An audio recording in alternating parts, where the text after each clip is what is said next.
No, actually, it's the one. I was very athletic growing up.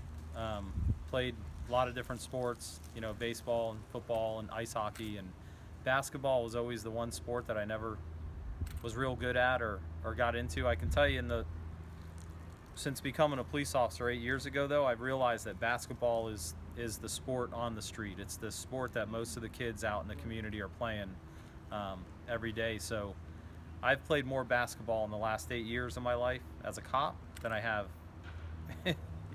before that. I believe there's definitely there's kind of a disconnect between our nation's youth and the police. There's I think a distrust. Um, there's a tarnished relationship there, and I think it's because of social media, because of the news, because of there's a not so pretty side of police work that gets highlighted on the news whenever we have to use force or whenever we have to put hands on somebody as a necessity of the job. That's what gets highlighted. That's what a lot of these kids are seeing on the news. They don't get to interact with police officers one-on-one, and we need to change that.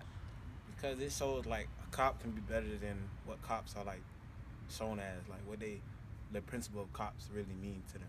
It changes the whole perspective of things. Yeah, it feels good because you don't have to worry about getting hurt or anything. Because like on regular basketball courts, you can people can just drive by and shoot something, stuff like that.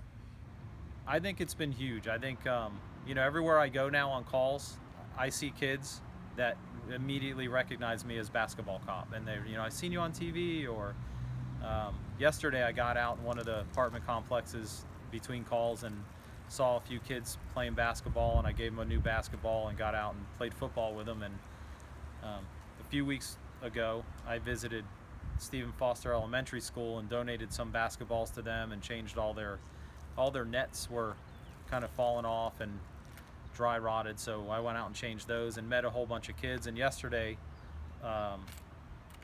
Trayvon was his name, he's a kindergarten kid. As soon as I got out of my car, he's like, "You're a basketball cop, I saw you at my school." So I think at least here in my community, the kids recognize me immediately. So instead of that's a police officer that we're not so sure about, if he's our friend or not, we've seen the news, they're recognizing me as a basketball cop and a police officer who's their friend. So I think it's having a huge impact.